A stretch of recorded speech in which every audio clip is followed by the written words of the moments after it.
This morning, switching gears, I want to talk to you about a miracle that happened in the times of Jesus Christ.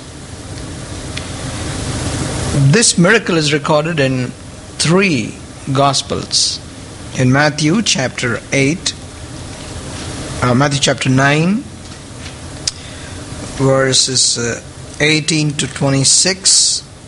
You also find this in Mark chapter 5, 21 to 43. And you also find this in Luke chapter 8 and verse 40 to 56. It's a very, very interesting incident which happened where Jesus was. I want to take you to Mark chapter 5. The reason I want to take you to Mark chapter 5 is, of course, we'll go to Matthew and Luke also. But the reason I want to take you to Mark 5 is that you will remember Mark 5 forever. You know why? This will tell you that in Mark chapter 5, 3 people were healed in Mark chapter 5. So if you want to remember, if any time you hear the word Mark chapter 5, I want you to get this to your memory, and I'm sure you'll get this to your memory. That Mark chapter 5, okay, what does it say? There are 3 people who were healed. First man who was healed was the man in the cemetery, in the Gadarenes, in that part of near the land of the Gerasenes, it's also called. And Jesus healed this man. He was possessed with the evil spirits. I want to talk about the second part of the story in Mark chapter 5. And look at verse 21 onwards.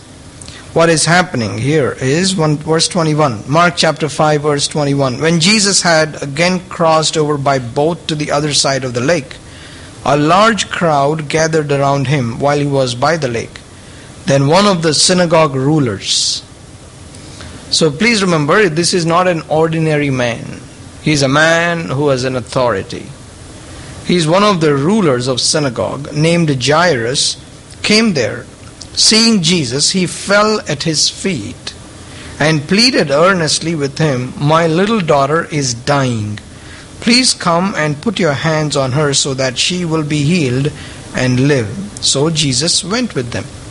So you find that Jesus had crossed, if you go to Mark chapter 4, you find Jesus was in a huge gathering and he was teaching these people.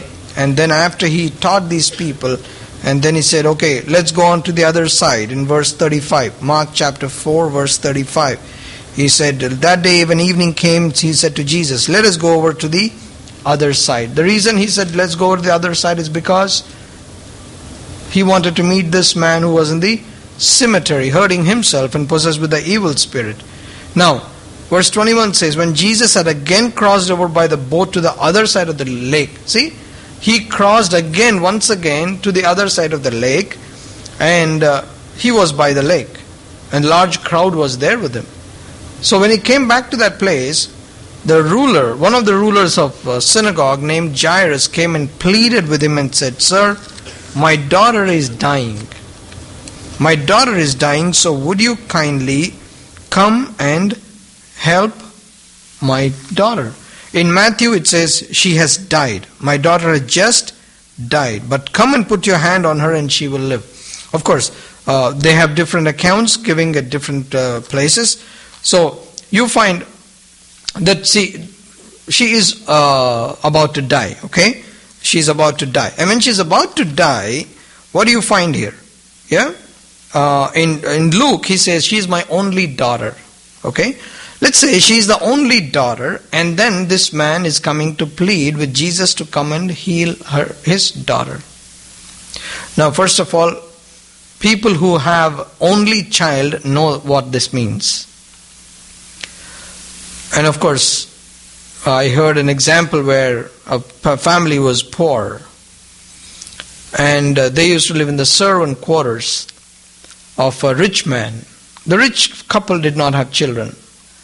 And they said to this family, you have 7 kids, we don't have none. So why don't you give one of your kids to us? We'll adopt him. You know how we live. We are rich people. So we'll take care of your child. So What do you think would be the reaction? Initial reaction was, wow, that'd be great. One of my kids can live good life. So the mother and father decided, okay, fine, we'll give a child. So they said, okay, give us some time and then we'll decide and let you know. So that night they slept, and the family was poor, so they all slept in the same room always. So there are 9 people now in that room sleeping. So the husband and wife, they were sitting and they saw their 7 kids sleeping, and they started discussing about each child. Who do we give? Which child should we give over for adoption? They started talking about the first child. The husband said, no, that's my first child. I don't want to give him. The topic came to the second child. They said, can we? And they said, no, we cannot give the second child. They talked about the third child. They talked about fourth child, fifth child, sixth child, seventh child. And the father and mother decided, come what may, we will not give our child over. We'll love our children. We'll do anything in our capacity to feed our kids. You know, that is the love of these couple for 7 kids. Think about a couple with 1 child, and the only child is about to die. And this is a synagogue ruler, a man of great authority, comes and kneels down before Jesus publicly and says, I need help. Please come over. So what did Jesus do? Verse 24, Mark chapter 5, verse 24. So Jesus went with him. He said, all right, let's go.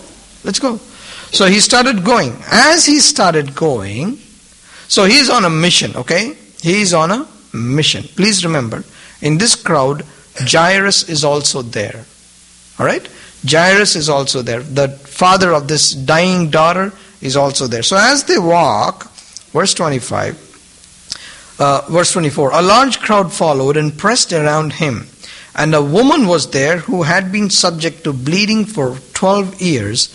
She had suffered a great deal under the care of many doctors and had spent all she had, yet instead of getting better, she grew worse.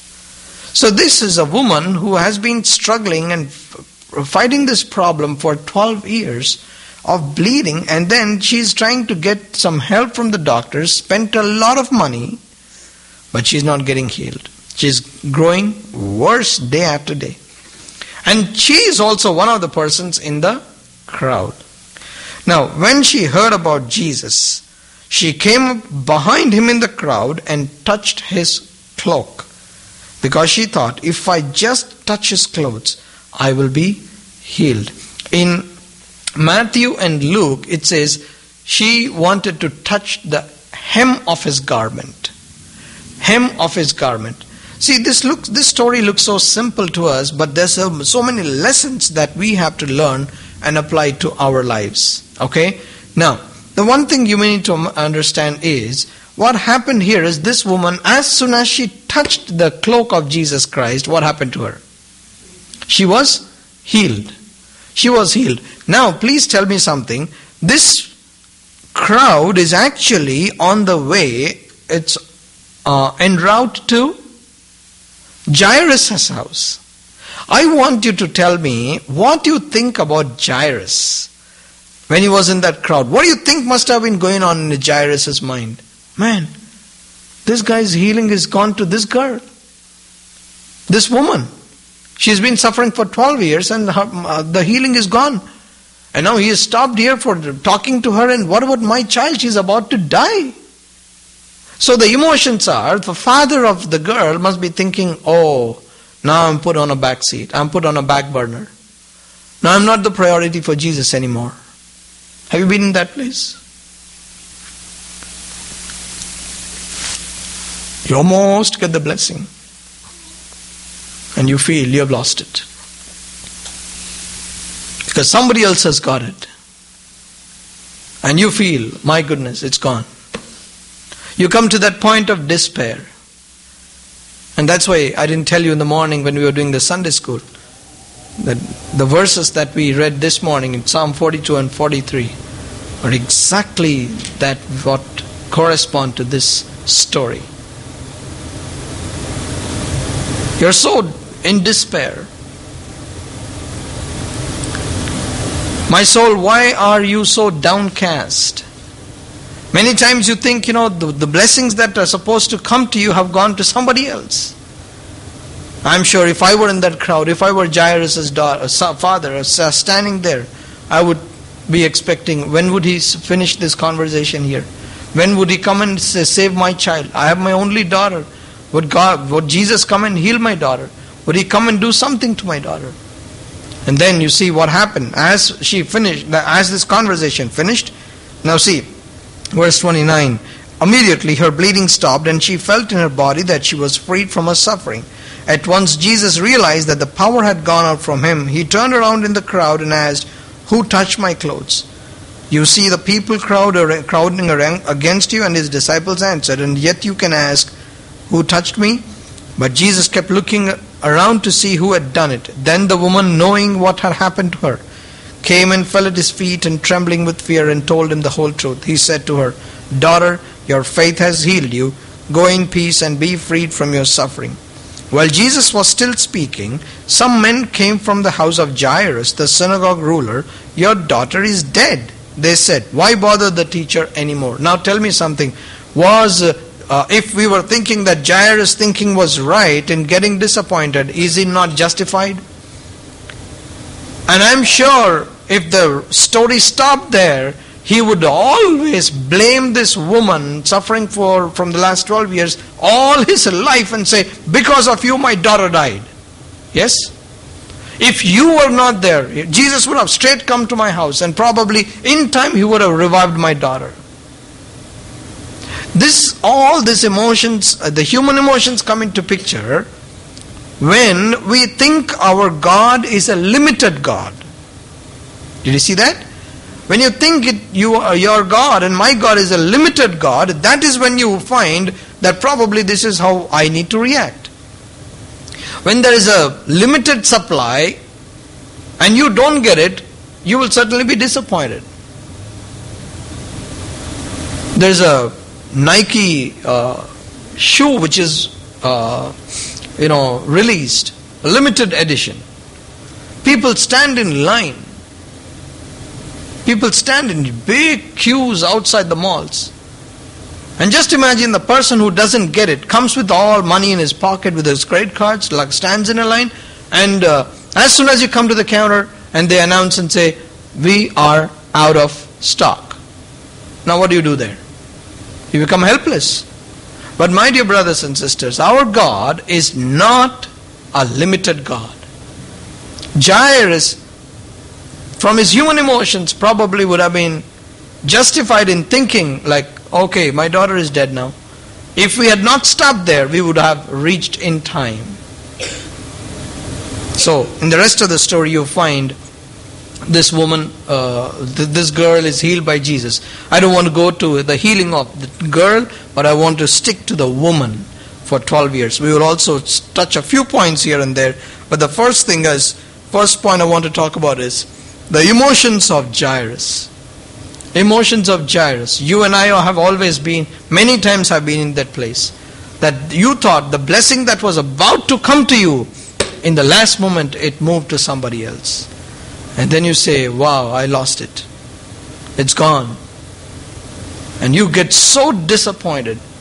But you must remember one thing, that our God will never make a mistake. In this story, even though this girl was dead, when Jesus got the news, this girl was still alive. When Jesus came into that crowd, that woman was healed. The news came that this girl is dead. The question is, even after this girl was dead, was Jesus able to do something to this girl to revive her? Yes. When Jesus can bring back a resurrection into somebody, why do we need to get disappointed? Tell me something in a human life, how do people want to put an end to all their trouble? How do they want to put an end to trouble? I mean, some people want to drink liquor, and they want to say, "I want to drink as much as I can so that I can forget things and then sleep." But next morning you remember again. There are some people who say, I want to just commit suicide and then die so that I don't have to deal with this anymore. So, in comparison to, why did you choose to die? Because you thought dying would be the last resort to end all your problems. But the point is, our God is a God who can even revive a person even after he's dead. So the point is, when he can revive a person who is even dead, can he solve the problems? He can certainly solve the problems.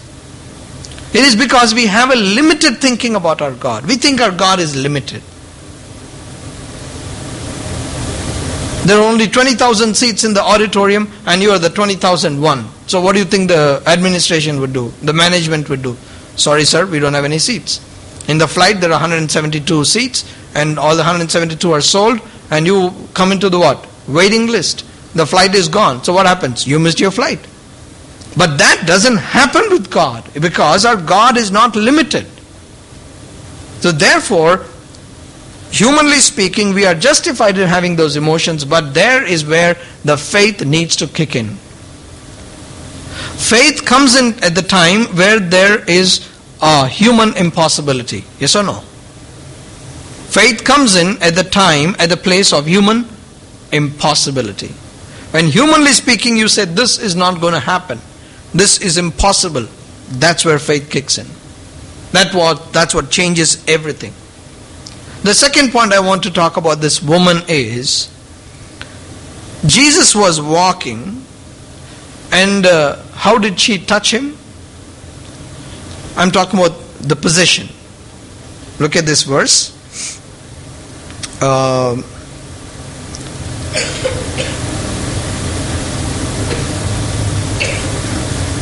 Verse 27.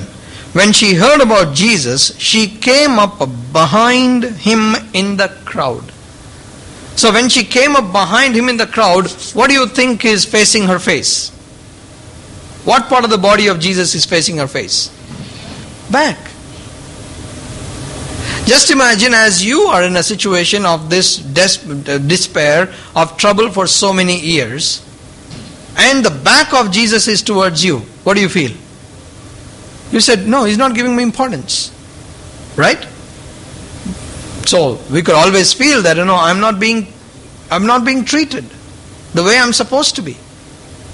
So my back is, if you come to my house and I keep showing my back to you all the time, how would you take it? And he doesn't want me to be in the house. I think, he's giving me signs I need to leave. And probably that is what is going on in this woman's mind. But what did she say? Though she was from behind and what she was facing was the back of Jesus, she said, if only I could touch the edge of his garment. If only I could touch the edge of his garment. And what did she do? She touched the edge of his garment. What is the meaning of the edge of the garment? Have you ever thought of that? Edge of the garment. It's very rarely we think about such things. What is the edge of the garment? See, if you have long pants, and that part of the pants is what rubs against the ground. Right? So when it rubs against the ground, what do you find? That is the part of your dress that gets torn so easily. That's the part of the dress that gets dirty so easily. Yes or no? If you have long pants and you are walking, what is rubbing the ground? The hem, the edge. And what did she say? If I could only touch the edge of his garment. And even at that edge, what happened? She found healing. She found healing even at that edge. Can you think about our God? And her desire was what? If only I could touch his edge of his garment. She touched and she was healed. My dear brothers and sisters, sometimes we think we are the last priority for Jesus. We think God has forgotten us. And Psalm 42, as we read, let's look at it again. Psalm 42. He says, verse 5, why are you downcast, O my soul? Why so disturbed within me? My soul is downcast within me. Verse 10, my bones suffer mortal agony as my foes taunt me. Verse 5, why are you downcast, O my soul? Why so disturbed within me? Verse 3, my tears have been my food day and night, while men say to me all day long, where is your God? So you feel like, God has totally forgotten you. But that's where God can tell you, hey, this woman touched the edge of the hem of his garment, at the hem of my garment, and she found her healing. The interesting thing here that you find is that this woman who was healed was how many years sick? How many years was she unwell? 12 years. Now if you look at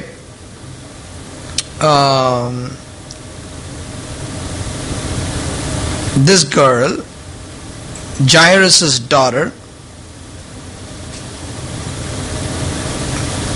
and this girl was what? Also about to die. She was about to die.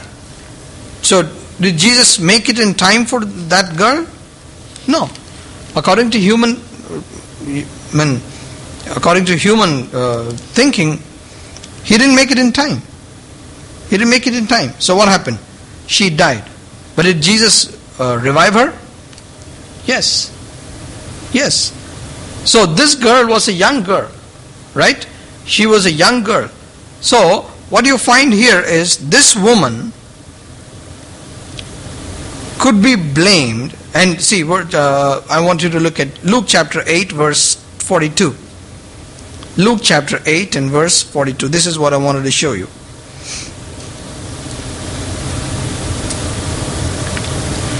Because his only daughter, a girl of about, how many years? 12, was dying. So what do you understand? This woman was suffering for how many years? 12 years. And this girl was also 12 years. So what do you find there? What do you find there? So it means to say, the day her disease started, and that's the day that girl was born. That girl was born. The age of that girl is 12. The time period of this woman's suffering is 12. So both happened at the same time. So the day she started getting problems, that day that girl was born. Right?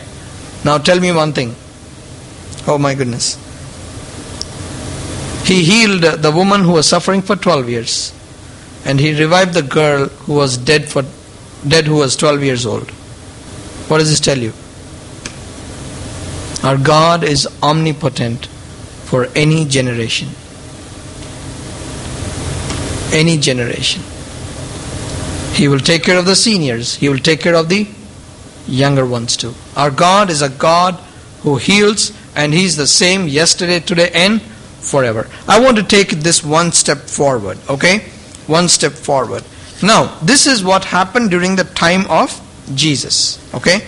But what did Jesus say? In John chapter 14 and verse 12, He says, John chapter 14 and verse 12, I tell you the truth. Anyone who has faith in me will do what I have been doing. He will even do greater things than these, because I am going to the Father. So what does it mean? I am going to the Father, so I will do what? After me, the people who come after me will do greater things than this. I want you to look at two verses and to see if what Jesus said was true or false. Now, this dress was attached to Jesus' body, and this woman touched the hem of his garment. So you could say probably there was power in God's body, Jesus' body, and therefore she touched the garment, and that's why she was healed. Okay? Now, if that is so, if Jesus said they will do more, even greater things than I did, something more than that should happen. What is that? Acts chapter 5 and verse 15. Acts chapter 5 and verse 15. It says, as a result, people brought the sick into the streets and laid them on beds and mats so that at least Peter's shadow might fall on some of them as he passed by. Some crowds gathered also from the towns around Jerusalem, bringing their sick and those tormented by evil spirits, and all of them were healed. Can you imagine what a privilege God gave to Peter? As he's walking, his shadow is healing the sick. People are laying down all the sick along the road. They're watching the sun. Okay, sun is on the east now, so I have to lay all the sick people on the west. And as Peter is walking along the road, his shadow is falling on the sick people and they are getting healed. Is Jesus true in what he said? Let me show you one more thing. Acts chapter 19, verse 11. Acts chapter 19, verse 11. God did extraordinary miracles through Paul, so that even handkerchiefs and aprons that had touched him were taken to the sick, and their illnesses were cured, and the evil spirits left them. Can you imagine that? The handkerchief that you use, why do you use a handkerchief? To sneeze and blow your nose. Your paper towel, your Kleenexes. You have your Kleenexes in your pocket and your handkerchief, and people take that. Just look at this. Look at the verse here. So that even handkerchiefs and aprons that had touched him were taken to the sick. Now, please look at how many people are involved in this. Handkerchiefs and aprons that had touched him. So, let's imagine I take my handkerchief and touch Paul. Okay? Touch Paul. And take that handkerchief and go to the sick man and drop it on him and he is healed. Now, I'm not talking about that there isn't a power in the handkerchief or the towels as you hear in all these, televisions and all this. I'm not talking about that.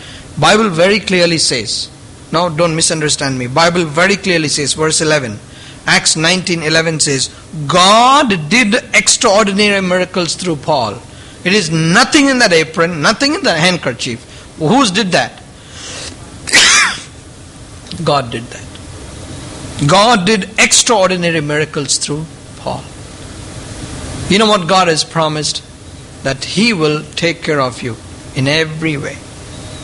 You are not the last person on His mind at all. You are the most important person. You are the VIP on His mind. You are a very valued person in the mind of Jesus Christ. So therefore, we need to remember the story of this woman. As she came and touched the hem of the garment, she was healed. Jairus was glad. You know why?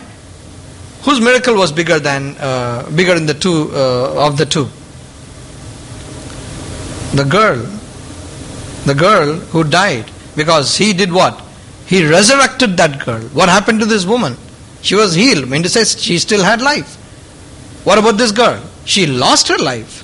Her breath is gone. And Jesus came and healed her. He revived her. So, what do you think happened in Jairus' life? Jairus' life. See, we tried to build up the emotions of Jairus, but Bible doesn't say anything about what Jairus said. Is it not? Look at when the news came. If you read in Matthew itself, the first thing he says is, "My daughter is already dead. Please come and heal my daughter." So he approached, according to Matthew, he approached Jesus. So after this woman, that girl has died. And in Mark that we studied, you don't find, look at verse 35. Mark 5:35. While Jesus was still speaking, some men came from house of Jairus, the synagogue ruler. "Your daughter is dead." They said, "Why bother the teacher anymore?" Ignoring what they said, Jesus told the synagogue ruler, "Don't be afraid, just believe." My question is, did you find Jairus saying anything here? Did you find Jairus saying it? Nothing. You don't find him saying anything here. So what do you think Jairus was? What do you think God was teaching Jairus? Patience. Patience. And that patience is what? There's a verse that I always read every day in the morning. Every day I read this. That is Isaiah 40 and verses 30 and 31. Even youths grow tired and weary, and young men stumble and fall. But those who, in King James it says, wait upon the Lord. Those who hope in the Lord or wait upon the Lord will renew their strength. They will soar on wings like eagles. They will run and not grow weary. They will walk and not be